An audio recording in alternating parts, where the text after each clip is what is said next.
So welcome to my channel. आज हम पढ़ने वाले हैं यूज इफेक्ट हुक। ठीक है, तो यूज इफेक्ट हुक एक जो होती है हमारे पास एक इनबिल्ट हुक होती है हमारे रिएक्ट जावास्क्रिप्ट में जो यूज होती है, रिएक्ट जीएस में जो यूज होती है, this is use effect hook.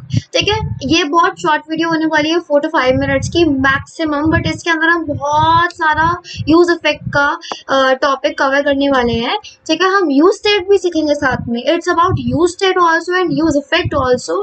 तो इसके बाद आप क्या कर सकते हो कि आप साथ साथ में प्रैक्टिस कर सकते हो लैपटॉप पे। ठीक है, नोट्स बना सकते हो या इसके बाद भी बना सकते हो, बट ट्राई कि आप अपने हाथ से खुद कोड करो। एंड अब चालू करते हैं। ठीक है, यूज स्टेट, पहले यूज स्टेट सीखते हैं। हमने काउंटर नाम का कंपोनेंट बनाया। ठीक है, दिस इज अ काउंटर। आपको सी हमेशा कैपिटल रखना है whenever we are making a component. Okay, so हमारे पास एक कॉन्स्ट है, हमने कॉन्स्ट दिया है डेटा टाइप। अब ये कॉन्स्ट लेट लिख सकते हो, कॉन्स्ट लिख सकते हो, इतना मेजर डिफरेंस नहीं होता है, बट आपको वेरिएबल नहीं लिखना, बहुत ज़्यादा रिस्की हो जाता है कोड। ठीक है, बहुत एरर्स आएंगे इफ यू यूज वैर। ठीक है, यहाँ पर हमारे पास काउंट है, काउंट हमारा एक स्टेट वेरिएबल है, इसके पास एक सेट काउंट है। सेट काउंट हमने क्या करा है, सेट काउंट एक सेटर फंक्शन है। ठीक है, अगर यहाँ पर मैंने लिखा होता है सिंबल तो सेट सिंबल, अगर मैंने लिखा होता है अल्फाबेट तो सेट अल्फाबेट। ठीक है, अपने हिसाब से आपको सेटर फंक्शन बनाना होता है, और ये जो सी है यहाँ का ये कैपिटल में होगा क्योंकि ये हमारा कैमल केस पे होता है। ठीक है, अच्छा स्टैंडर्ड कोड करने के लिए आपको कुछ स्टैंडर्ड्स मेंटेन करके रखने होते हैं, क्योंकि आपका कोड नहीं चलेगा। मे बी कभी कभी एरर आए, मे बी वो सिस्टम टू सिस्टम डिपेंड करता है।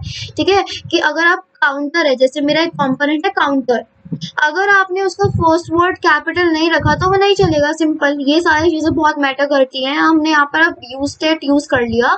ठीक है, और ये जो जीरो है इनिशियल वैल्यू देगा, इनिशियल वैल्यू देगा। ठीक है, zero is the initial value जो यूज स्टेट के थ्रू आई है। अगर मैं यहाँ 1 लिख देती तो 1 आ जाती, अगर मैं यहाँ पर 2 लिख देती तो 2 आ जाती, 3 लिख देती 3 आ जाती। ठीक है, हम एक इंक्रीज बना रहे हैं फंक्शन। यहाँ पर हमने एक फंक्शन, एरो फंक्शंस यूज हुए हैं बेसिकली। हम एडवांस में जावास्क्रिप्ट पढ़ते हैं, ES6 वर्जन पढ़ते हैं, तो हमें ऐसे ही arrow functions, fat arrow functions बनाने होते हैं।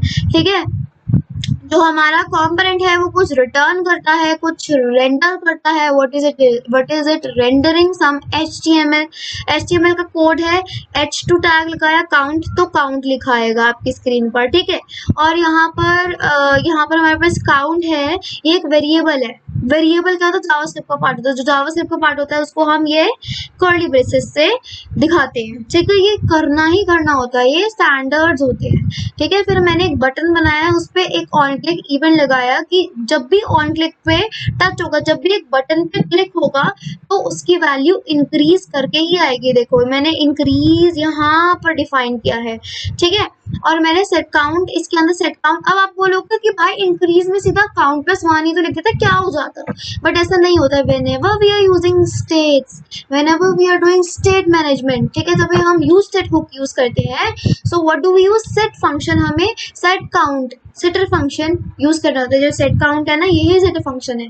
अब जो भी काउंट की वैल्यू पे, क्योंकि काउंट की वैल्यू चेंज करने की अथॉरिटी सेट काउंट पे होती है, इंक्रीज पे नहीं होती, कोई रैंडम फंक्शन पे नहीं होती जैसे दूसरे में हम जावास्क्रिप्ट में या किसी में भी कर लेते थे, but set count you need it.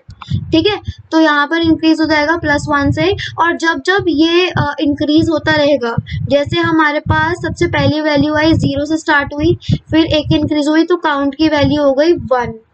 ठीक है, फिर अब जैसे ही 0 से 1 हुआ तो ये जो पूरा कंपोनेंट है ना, तो ये रेंडर होता है, ये री रेंडर होगा। जब से सबसे पहले लोड होगा तो रेंडर होगा, फिर दूसरी बार होगा री रेंडर, फिर तीसरी बार री रेंडर, तो ऐसे ऐसे री रेंडर होता है। ठीक है, तो आपको ये पता लग गया, हमने एक्सपोर्ट करा दिया डिफॉल्ट काउंटर। ओके, देखो ये ऐसा दिखेगा, काउंट 0, अभी 0 है, इसको 1 होगा तो रेंडर। सबसे पहले ये चला, मैंने इसको रिफ्रेश करा, सबसे पहले 0 आ गया तो ये फर्स्ट टाइम रेंडर हुआ।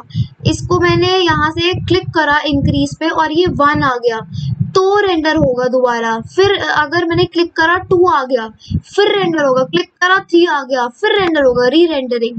तो बार री रेंडर होता है ना, तो हमारा एक यूज इफेक्ट हुक चलता है। देखो ये बाकी सारी चीजें सेम है, everything is same, rest everything is same. देखो हमने यूज सेट के साथ यूज इफेक्ट बस हुक को इंपोर्ट करा लिया है फ्रॉम रिएक्ट। ओके, तो हमारे पास एक कॉन्स काउंटर वही चीज है, हमने ऊपर एक काउंट नाम का हमने एक स्टेट वेरिएबल बनाया, but what we are doing here is use effect हम हुक यूज कर रहे हैं। इसके अंदर एक एनोनिमस फंक्शन है जिसमें हम कंसोल डॉट लॉग पे कंपोनेंट री रेंडर्ड नाम का कंसोल पे एक टेक्स्ट हम प्रिंट करा रहे हैं। देखो अगर आपको मेरी जो वीडियो है काफ़ी स्लो लगती है तो आप इसकी जो है स्पीड तेज करके भी देख सकते हो।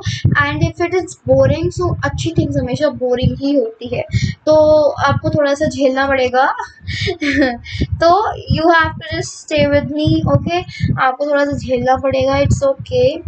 पढ़ाई के लिए इतना तो चलता है। Okay, so back to the topic. अगर हम बात करें रिटर्न, हम कुछ रिटर्न करते हैं, हमें जब भी हम कंपोनेंट बनाते हैं, हमारे पास एक काउंटर नाम का कंपोनेंट है ना, तो ये कुछ ना कुछ HTML रिटर्न करता है। सेम यहाँ भी हम काउंट यूज कर रहे हैं, काउंट में सबसे पहले 0 आएगा, फिर 1 आएगा जब हम इंक्रीज का बटन दबाएंगे और ये इंक्रीज चलता रहेगा। बट तब क्या होगा, मैंने आपको बोला जब भी आप इंक्रीज 0 से 1 होता है या फिर खुद 0 आता है, जब भी एक नया कंपोनेंट बनता है, ये कंपोनेंट हमारा जब ये नया बना, ठीक है, जब ये कंपोनेंट नया बना तो क्या होता है, जब तो वो रेंडर होता है या री रेंडर होता है, तो जब भी ये चीजें होंगी तो यूज इफेक्ट कॉल हो जाएगा। यूज इफेक्ट को अलग से आपको नहीं कॉल करना है, यहाँ पर एक एनोनिमस फंक्शन बनाया या कंसोल डॉट लॉग लिखा, मतलब कंसोल पे हमें ये चीज टेक्स्ट चाहिए। ठीक है, नाउ मैं नेक्स्ट स्लाइड करती हूँ। इस स्लाइड में देखते हैं, यहाँ पर हमारा कंपोनेंट री रेंडर्ड यहाँ 2-3 बार हुआ है, क्योंकि मैंने इसको बार बार रिफ्रेश करके, इस पे बार बार क्लिक करके ना मैंने 2-3 बार इसको क्या कह रहे हैं रेंडर करा लिया है। ठीक है, तो ये यूज होता है यूज इफेक्ट का। यहाँ पर हम कंपोनेंट देखो री रेंडर कंसोल पे कैसे टेक्स्ट आ रहा है, तो कंपोनेंट्स बार बार रेंडर होते हैं, यूज इफेक्ट को अलग से कॉल नहीं कराना पड़ता। यूज इफेक्ट जो होता है अपने आप कॉल हो जाता है जब भी आप इसको लोड करते हो, इस पेज को लोड करते हो या बटन पे क्लिक करते हो। ठीक है, so thank you so much and please support my channel, please like and share and subscribe. ठीक है, and thank you so much.